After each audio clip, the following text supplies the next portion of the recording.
Elle a été une des plus proches confidentes de Lady Di. Simone Simons parlait en effet durant des heures interminables au téléphone avec celle que l'on surnommait la princesse des cœurs. La complicité entre les deux femmes serait éternelle, selon les affirmations de la confidente auprès du Daily Mail mercredi 2 août. 20 ans après la mort de la mère des princes William et Harry, Diana parlerait toujours autant avec Simone Simons. Cette dernière croit entendre sa voix résonner de manière très bizarre. Elle me parle des événements qui se passent dans le monde et combien elle est sous le charme de ses petits-enfants, a décrit la confidente. Diana lui aurait ainsi donné son avis sur les amours de ses deux enfants.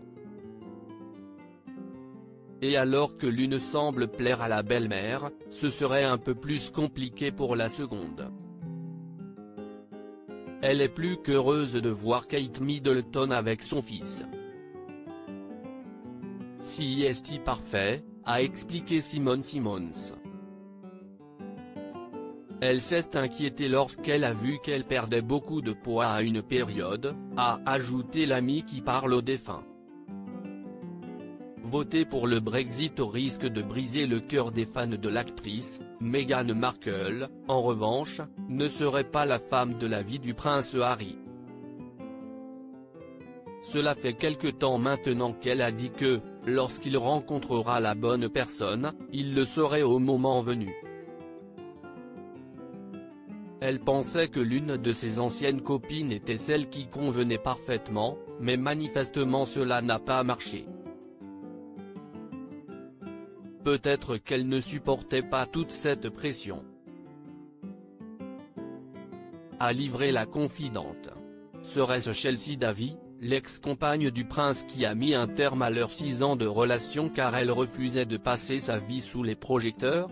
Autre sujet de conversation favori de la princesse Diana, toujours selon ses voix d'outre-tombe entendues par Simone Simons, si est la question de la sortie de la Grande-Bretagne de l'Union européenne. Contre toute attente, Lady Di serait pour. Je sais que cela ne plaira pas, mais elle m'a dit qu'il fallait voter pour le Brexit, a expliqué l'amie.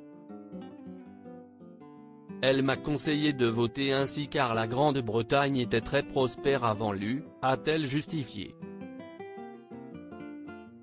Un témoignage qui laisse décidément bien perplexe.